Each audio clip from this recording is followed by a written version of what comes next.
అందరికీ నమస్కారం. మరి ఈ రోజు భోజనానికి పుదీనా బిర్యానీ అండి. శుభ్రంగా కడిగి పెట్టుకున్న పుదీనా ఆకులు, వెల్లుల్లిపాయలు, పచ్చిమిర్చి ఇది మిక్సీ పట్టుకోవాలండి. ఉల్లిపాయలు, పచ్చిమిర్చి, మరి బిర్యానీ ఆకు, లవంగాలు, యాలక్కాయలు, జీడిపప్పు.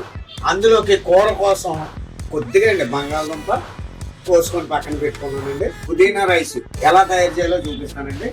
ఈటెక్కిందో లేదో చూసుకొని నెయ్యి వేసుకోవాలండి. నూనె,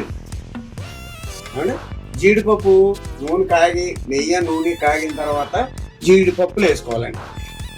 దోరగా వేసుకొని జీడిపప్పులు నూనెలోని నెయ్యిలోని వేసుకోవాలండి. లవంగాలు, యాలక్కాయలు వేసుకోవాలండి. బిర్యానీ ఆకండి ఏమండి. ఇవ్వండి ఉల్లిపాయలు, పచ్చిమిర్చి కూడా వేసేసుకోవాలండి. బిర్యానీ ఆకు, ఉల్లిపాయలు వేసుకున్నాయండి.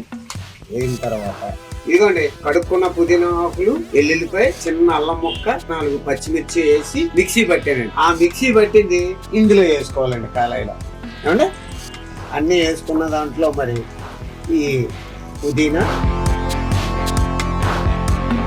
మరి ఇందులో పుదీనా పేస్ట్ వేసుకున్నాం కదా.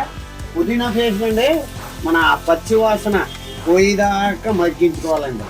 అంటే మగ్గించుకున్న తర్వాత ఇదిగో చూసారా చక్కగా మగ్గుతుంది. మరి ఆ పచ్చి వాసన పోద్దన్నమాట. మనం నానబెట్టుకుని పక్కన పెట్టుకున్న బియ్యం అండి ఏమండి.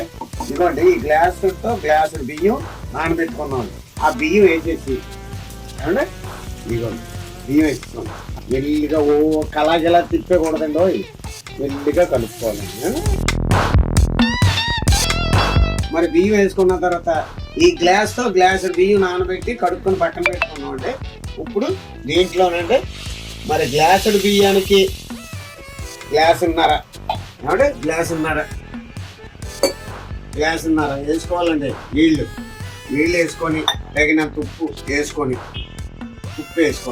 లైట్గా కలుపుకొని మూతెట్టేసుకోవాలి. నాండుగా పుదీనా రైస్ మరి తయారైన తర్వాత తిని టేస్ట్ ఎలాగుందో చెప్తాను ఏమండి.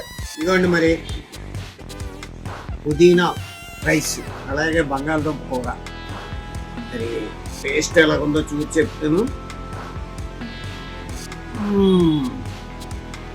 అదిరిపోయిందండి. మరి మీరు కూడా చక్కగా ఇలాంటి వెరైటీ వంటలు చేసుకొని అందరూ కుటుంబం అంతా సరదాగా కడుపు నిండా భోజనం చేయండి. ఆ భగవంతుడు, ఆ పరమేశ్వరుడు ఆశీస్సులు మీకు